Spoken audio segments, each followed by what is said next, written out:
First at noon, Hawaii emergency officials say there is no tsunami threat to the islands after a massive 7.3 magnitude earthquake struck off Alaska. The quake struck about 50 miles south of the town of Sandpoint just after 12:30 local time.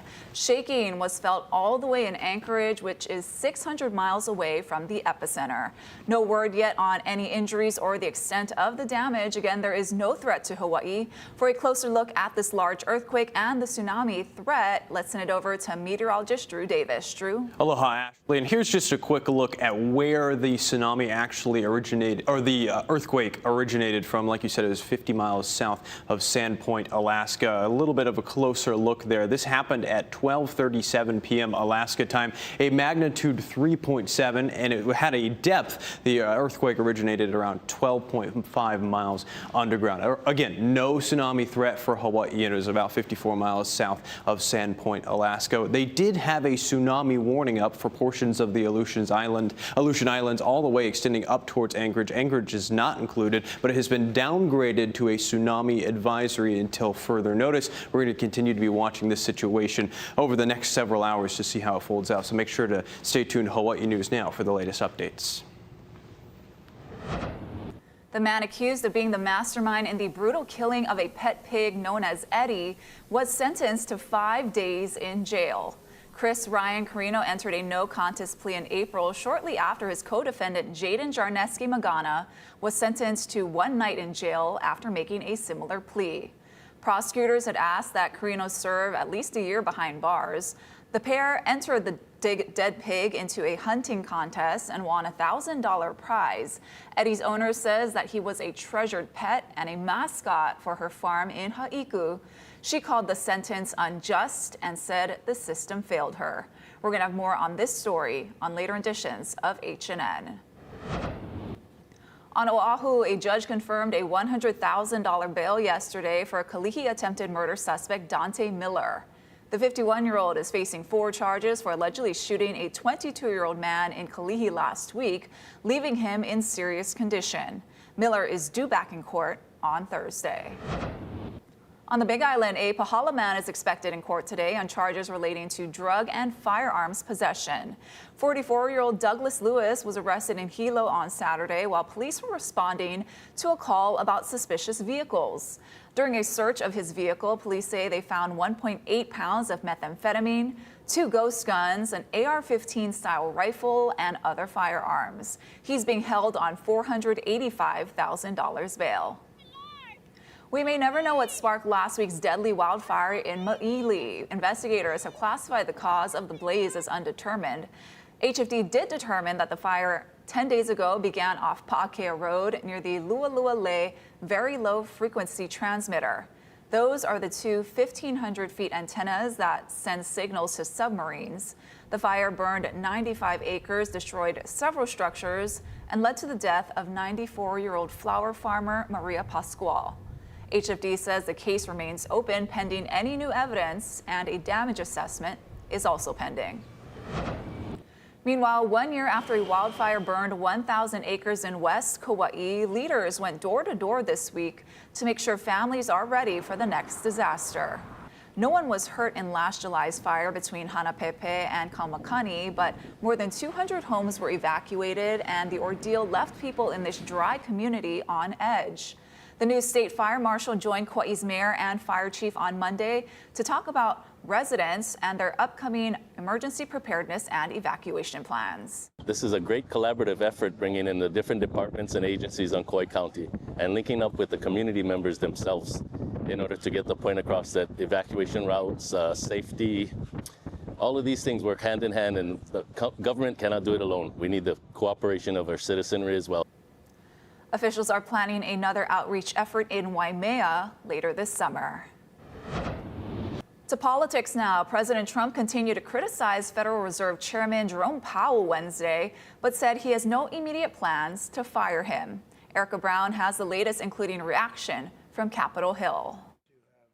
During a White House meeting with the Crown Prince and Prime Minister of Bahrain, President Trump confirmed CBS News reporting that he discussed firing Federal Reserve Chairman Jerome Powell with Republican lawmakers Tuesday. I talked about the concept of fire him. I said, what do you think? almost every one of them said I should. The president has been hammering Powell for weeks for not lowering interest rates, but said he is not planning to fire him. Federal law says the chair can only be removed for cause, and Trump brought up a renovation project happening at the Fed. I think it's highly unlikely, unless he has to leave for fraud. I mean, it's possible there's fraud involved with the $2.7 billion renovation. Here on Capitol Hill, Republican Tom Tillis took to the Senate floor to warn of the fallout if the Fed chairman is removed before his term ends in May. The consequence of firing a Fed chair just because political people don't agree with that economic decision will be to undermine the credibility of the United States going forward. And I would argue if it happens, you're going to see a pretty immediate response. President Trump also downplayed the fallout from Republicans who are demanding more transparency regarding the investigation into child sex offender Jeffrey Epstein. All it is the Republicans, certain Republicans got duped by the Democrats, and they're following a Democrat playbook. But calls for the release of the Epstein files are growing after a Justice Department and FBI review found no evidence of a client list or blackmail of powerful figures. Bottom line, it needs to come out. Senate lawmakers are working to hold a final vote tonight on a bill to slash about $9 billion in previously approved funding for foreign aid and public broadcasting. And that's Erica Brown reporting. Now on Maui, homeless people there are trying to figure out their next steps as the county prepares to clear out a growing encampment. The county posted these signs along Amala Place in Kahului last week, saying the area will be cleared starting Thursday. Officials say it has become a risk to health, safety, environment, and critical infrastructure. Authorities say there have been reports of break-ins, property damage, brush fires, and drug use in the areas, but homeless advocates say sweeps are not the answer. Share Your Mana has been doing this work for not as Share Your, but for like 15 years. It's the exact same protocol, and it's still not working. And so every day we show up, we say, yes, you have a protocol. It's still not working. The county says about 50 people live in the camp, and so far 5 have accepted housing. They say they are making every effort to provide increased access to housing, resources, and other services. A Navy program in charge of environmental restoration after the 2021 Red Hill fuel disaster has only half of its staffing. As Mahealani Richardson reports, community leaders are worried about cuts under the Trump administration. We are not walking away. We understand that this, like I said, this is going to take some time. Navy leaders updated lawmakers Monday during a House special committee on Red Hill on the closure of the fuel facility and cleanup after a 2021 fuel spill that contaminated Pearl Harbor's drinking water, along with efforts to monitor for PFAS forever chemicals after a firefighting foam spill the next year. The Navy's Environmental Restoration Program, which is dealing with that PFAS remediation, says they've got 50% vacancies. The program manager said she had 9 staff members. Once the Trump administration came in, 2 employees took the deferred resignation offer, leaving 7 current staffers. The manager said her program is supposed to have 15 positions. We have taken a significant cut. In terms of people, we're very short-handed. Do you think that will affect your ability to meet the timelines and deadlines? We are prioritizing our work. It was very concerning, and it was actually pretty shocking. You could kind of feel it throughout the room. They couldn't answer the question about the source of the PFAS. Navy leaders say despite vacancies, they've had no communication issues with federal partners, and the sites with the highest risk or closest to a population or aquifer like Red Hill get the highest priority. The Navy hopes to reactivate its Aiea Halava wells near Red Hill later this year with approval from the State Health Department. They also plan to spend $500 million on a water treatment facility to reopen the Red Hill shaft in roughly 2 years. Also later this year, Navy officials hope to begin removing 10 miles of the fuel pipelines. Mahealani Richardson, Hawaii News Now. Hawaii is ranked #1 on a concerning list. Last year, the state's coastlines yielded more trash than any other region in the country. 172,000 pounds of trash were collected, according to the new Surfrider annual beach cleanup report. Kauai had the most debris, nearly 163,000 pounds, eclipsing the previous record of 120,000 pounds back in 2017. During single-day cleanup sessions, the shorelines of Mahalapu, Kitchens, and Anahola had the most trash. Statewide, the most common debris were fishing nets, lines, and eel traps. Experts say it's partly because ocean currents are pushing the Pacific garbage patch closer to the islands. You can help but wonder, though, do we have more trash collected because we have more people, the nonprofits working to do that? For a link to the report, head to hawaiinewsnow.com. Well, head on. This is now a plan to tear down a major shopping center in Kakaako has longtime tenants packing up. A look at what will replace Ward Center. Plus, there's finally a plan to remove the embattled Falls of Clyde from Honolulu Harbor. Casey Lund has the details in 2 minutes.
Another familiar landmark in Kakaako will give way to a high-rise and new shops. As Derek Kravitsky reports, the owner of Ward Center is moving forward with demolition plans along Ala Moana Boulevard.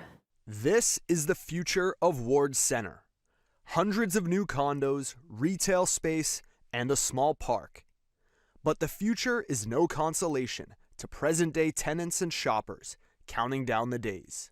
It's a little bit sad. I mean, just to see some of these local companies having to either relocate or to close down business. Since 1982, the shopping center has hosted local eateries and small businesses, and lately a community workspace called Kipuka, where designer Puamana Crab crafts Hawaiian clothing. It's a second home for some people that have played here, recreation-wise, work-wise, entertain-wise. I mean, this has been home for some of us. When I was a kid, my two sisters and my mom, we'd all go here, and my mom would get baby clothes for us from Taj Clubhouse. And each year, we still come back every January to get their calendar because they make their own stamps and then they make their own calendars too. Landowner Victoria Ward Limited filed an application last week to start a $3 million demolition. There's no start date yet, but there isn't much foot traffic, and some tenants are cutting back hours. I don't know what's going to happen to them, but it's just unfortunate to see all this happening to a lot of small businesses here. Anchor tenant Roger Dunn Golf said it will close next week Wednesday and reopen at Ala Moana's old Sears location on July 23rd. I can see how it has those aspects of being a dying mall, but there are still people who come here, there are still regulars, and it's nice to see those little bits of community, even if Ward is going to be shutting down pretty soon. The landowner said in a statement, the redevelopment of Ward Center builds on our long-term vision to create quality public spaces, elevate the retail and commercial offerings, and curate a neighborhood experience only found at Ward Village. Those here now will miss the neighborhood experience they already have. Derek Kravitsky, Hawaii News Now. The Falls of Clyde is one of the last surviving iron-hulled sailing ships of its kind, and after years of legal and logistical limbo, the state has a plan to finally remove it from Honolulu Harbor. Casey Lund takes a closer look at the ship's history in Hawaii and the plan to send her out to sea. Well, if you haven't come down to see the Falls of Clyde before, or you haven't in a long time, your time is running out, to come and check this thing out. It's a historic piece of Hawaii's maritime story, and it's had a history of problems and challenges, of course, but for so many who have worked to keep this ship around and preserve it, this is an extremely personal issue. I first became engaged with the ship at a Caledonian Society function aboard the ship. The Falls of Clyde first arrived in Honolulu Harbor in 1963, already a relic from another era. Built in 1878 in Scotland, she was once one of the fastest sailing ships in the world, hauling cargo and oil across the Pacific. In Hawaii, she found new life as a floating museum, part of the Hawaii Maritime Center at Pier 7. For decades, the ship hosted school field trips, weddings, and community events, a place where generations could connect with the island's deep maritime roots. But years of deferred maintenance, a revoked permit, and legal limbo left the vessel deteriorating. In 2016, the state impounded her. But after a nearly 2 decades long effort to preserve her, time may be running out. It's a low point because it's the final event that Harbors Division has tried to undermine us for the last decade. Can't fight government, I guess. That's a man who's cared about this issue and this vessel for some time. We've interviewed Bruce McEwen a number of times, but he was speaking yesterday about the latest development, that contract that was awarded to Shipwright out of Florida. And as we discussed the fate of the Falls of Clyde, there was a small glimmer of hope in his eye at one point during the interview that the famous ship could still be saved. The goal of the state Harbors Division was to and is to remove her from the harbor. Once she's outside of the harbor, it's a whole new ballgame. While the contractor could take her out and sink it, if a third party wanted to come in and say, hey, contractor, guess what? We have a heavy lift ship. Since you did the good job of preparing the falls to be able to be towed not only out of the harbor, but at least 12 miles or more at sea, can we make a deal and transfer that ship onto a heavy lift ship, and we'll take her someplace else. Bruce admits that would take someone with deep pockets and a big dream. For now, that Florida-based firm will begin prep work next week, sealing bulkheads and reinforcing the hull before eventually towing her 12 miles out to sea. We have a lot of faith in our contractor to make sure that work is successfully done. Dre Khalili, Deputy Director of the Department of Transportation's Harbor Divisions, has been working on this project for 10 years herself. She says she understands the emotional connection that people like Bruce have with the vessel, and she wants to work with the Friends of the Falls of Clyde to make sure she's remembered. We've already taken off a number of the artifacts from the vessel. We have them in safekeeping. And as the work starts next week, they're going to be removing some other items from the vessel. And so we'll take a small collection of those and we'll curate like a display to memorialize the ships present here, not just at Pier 7, but when it served our islands between here and California. The reality is the removal has to happen, and it has to happen safely, because this part of Honolulu Harbor is extremely crucial to all the shipping containers that come to Hawaii. Just a few hundred feet from the berth right here is our turning basin, and 80% of all the goods that we consume in our state come through that basin. And so we've got to protect that at all costs. And so the work that'll happen to prepare the ship is very important to make sure it clears the basin, clears the entrance. DOT officials say they are confident that the contractor will be able to do this work without impacting operations here at Honolulu Harbor. At Pier 7, I'm Casey Lund for Hawaii News Now. And thanks, Casey. Stick around. Coming up after the break, we'll take a look at the difference between tsunami watches, advisories, and warnings, and give you another look at the latest information from the USGS.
Or good afternoon, everybody. Let's take another look at what's going on with the Alaska earthquake that happened just earlier today before the show started. Again, a closer look out there. It's got a magnitude 7.3, just an equivalent, so you have an idea of how much energy was in this earthquake. That's like detonating 3 billion pounds of TNT below the surface at a depth of 12.5 miles. Again, right now, no tsunami threat for Hawaii. We had a tsunami warning up from the Tsunami Warning Center, but that has been downgraded to a tsunami advisory for parts of Alaska until further notice. And what's the difference between a watch, an advisory, and a warning? A watch is issued when the earthquake first occurs that could generate a tsunami. Prepare to take action. It was actually upgraded to a tsunami warning right off the bat, but we're at a tsunami advisory. So we're seeing those strong currents and dangerous waves. Widespread inundation is not expected in the Aleutian Islands. And a quick look at the warning. That's when you start to see that widespread damage and the widespread inundation is when you see that tsunami warning put out by the Tsunami Warning Center. What we're tracking back here at home, we've got moderate trade winds and mostly sunny conditions, windward clouds and showers, a very summer-like pattern here in Hawaii. And you can see in our overall weather pattern, we've got high pressure just driving the weather pattern up to the north and northeast. This is locked in place, and it's going to be locked in place really into next week, giving us these breezy trades between 10 to 15 miles per hour, sometimes gusting even closer to 20 miles per hour and above. You can see in our first alert futurecast going forward into the afternoon, we're relatively dry out there. A few showers are possible, mostly over Melco locations. As we're going into the overnight, more cloud cover out there, better chance for rainfall. However, as we're moving into Friday and Saturday, a very weak disturbance is going to be moving across the state. You see a much better chance for rainfall out there. This is Friday around 11 p.m. So going into Friday night into Saturday, you got a better chance for seeing some moisture out there. Our surf and shoreline forecast on the decline for northwest south facing shores around 2 to 4 for Wednesday afternoon, and east facing shores seeing 3 to 5 because of the breezy trades we still have in the forecast. You can see in our VOG forecast, you're only going to find this on air here at Hawaii News Now. Our overall VOG plume staying off to the west and southwest of Hawaii Island, really not impacting the rest of the island chain too much. And here's a quick look at our 7-day forecast. A better chance for showers as we're going into Friday, Saturday, but overall, most of us will still stay dry. Thank you, Drew. Still to come, a pizza delivery driver is arrested during working hours in Arizona. What the officers did next may surprise you.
All right, time for some good news now. Are you feeling Smurfy?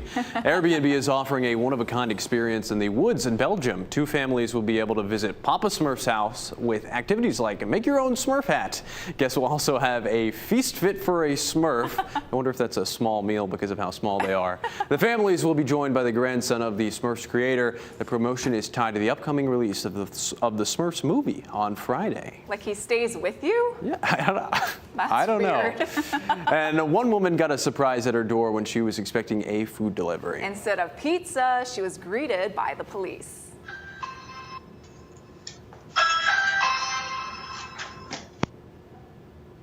So apparently after arresting a delivery driver during a traffic stop over the July 4th weekend, officers in Tempe, Arizona delivered the pizza themselves. The police department put out a statement afterwards saying the order was hot and ready and the suspect was caught and steady. They could have not done that. I love that. I love that. I hope the pizza was good. Yeah. I'm still curious about the grandson staying at the Smurf's house. Does he have his like side house? His own robe. Yeah. Thanks for watching, everybody. More news first at 4 right here on K Channel.